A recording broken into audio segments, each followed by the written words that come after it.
रानीगंज के पंचायत क्षेत्र के साथ साथ नगर पालिका क्षेत्र में कृषकों को प्रोत्साहित करने के लिए विभिन्न गतिविधियों का संचालन कृषि दफ्तर विभाग द्वारा कर रहा है। वर्तमान में रानीगंज के पंचायत एवं नगर पालिका क्षेत्रों में लगभग 2206 कृषक मित्र हैं। उनमें से कई इस सर्दी के दौरान रबी की खेती में लगे हुए हैं। इसे देखते हुए पहले चरण में रबी फसल सीजन के दौरान बल्लभपुर के नुपुर इलाके में किसानों को फसल उगाने का विशेष प्रशिक्षण दिया गया था। सोमवार को दूसरे चरण में तिराट ग्राम पंचायत में 2 दिवसीय कृषि प्रशिक्षण शिविर का आरंभ किया गया, जहां इस बार TRS से यानी टारगेटेड राइस शैलो एरिया योजना के माध्यम से सरसों की खेती की उपज बढ़ाने के लिए विशेष प्रशिक्षण प्रदान किया गया। सरसों की खेती के लिए किसानों को सरसों का बीज पहले ही दिया जा चुका है। इस विशेष प्रशिक्षण में सरसों की पैदावार बढ़ाने के लिए कौन सा उपकरण का उपयोग किया जाना चाहिए, कौन सा उर्वरक डाला जाना चाहिए, इस खेती के लिए कौन सी नई तकनीकी आई है और फसल को किसी भी कीट और बीमारी से कैसे बचाया जाए, इसकी जानकारी दी जा रही है। कृषकों को रानीगंज ब्लॉक के सहायक निर्देशक कृषि अधिकारी अग्निमित्र रोज ने PBTV के माध्यम से ये बातें कही।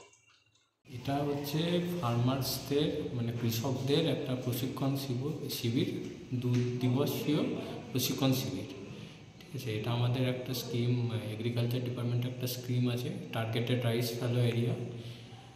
সেখান থেকে যে আমরা সরষের বীজ দিয়েছিলাম যে অঞ্চলটিতে, তার মধ্যে তিরাট এবং চেলত মৌজার অঞ্চলটি পড়ে, সেখানের যে চাষিরা আছে 30 জন চাষিকে নিয়ে 2 দিবসীয় একটা ট্রেনিং হলো। মূলত কি বিষয়গুলো জানানো হচ্ছে এই ট্রেনিং এর মাধ্যমে? সরষে থেকে সরষে কীভাবে চাষ করা উচিত, সরষে আরও উন্নতভাবে কিভাবে ফলন বাড়ানো উচিত, কী কী যন্ত্রপাতি ইউজ করতে পারি বা কোন সারটা কত পরিমাণে দিতে হয়, নতুন কি ভ্যারাইটি আমরা ইউজ করতে পারি, সেইগুলো নিয়ে মূলত হয়েছে। এবং বীজের সঙ্গে বিভিন্ন ধরনের কীটনাশক এবং কী বলে রোগের ছত্রাকনাশক ওষুধ দেওয়া হয়েছে, তার সঙ্গে বোরন দেওয়া হয়েছে, কিছু হচ্ছে আমাদের জৈব সার রয়েছে, জৈব সারগুলো দেওয়া হয়েছে। আপনার পরিচয়টা দেবেন? আমি assistant director of agriculture Raniganj block. নামটা একটু অনমিত্র রয়েছে। জানান।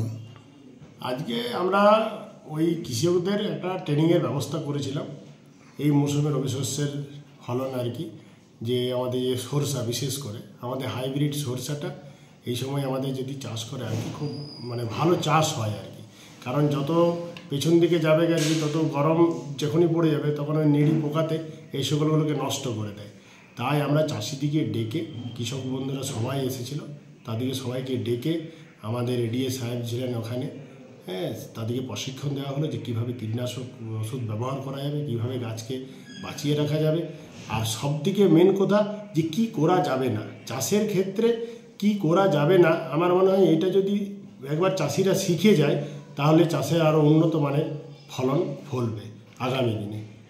কি মনে হচ্ছে এই যে আপনার প্রশিক্ষণ, এই প্রশিক্ষণে কি ফলনটা কি বাড়বে? কি মনে হচ্ছে আগে যে পরিমাণ ছিল তার থেকে? হ্যাঁ, নিশ্চয়ই।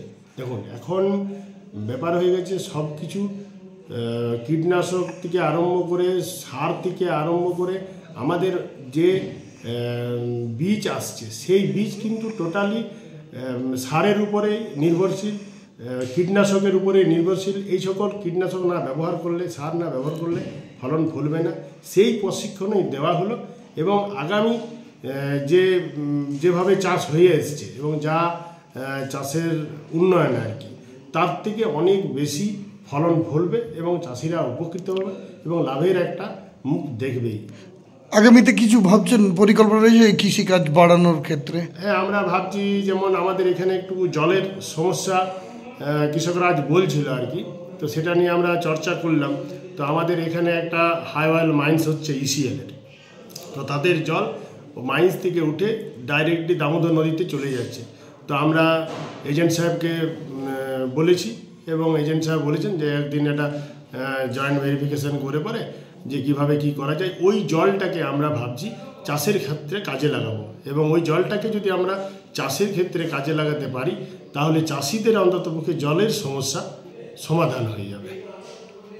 আপনার পরিচয়টা দেবেন? আমার নাম শিবদাস চ্যাটার্জি, তিরাট গ্রাম পঞ্চায়েতের প্রধান। সমাপ্ত Chatterjee Memorial art and music college, কলা ভারতী, পেইন্টিং, স্কাল্পচার, ভারতনাট্যম, কথক, মণিপুরি ও রবীন্দ্র নৃত্যে অ্যাডমিশন চলছে। Admission open for degree and diploma courses. Kola Bharati, NSB Road, Raniganj. Call 993224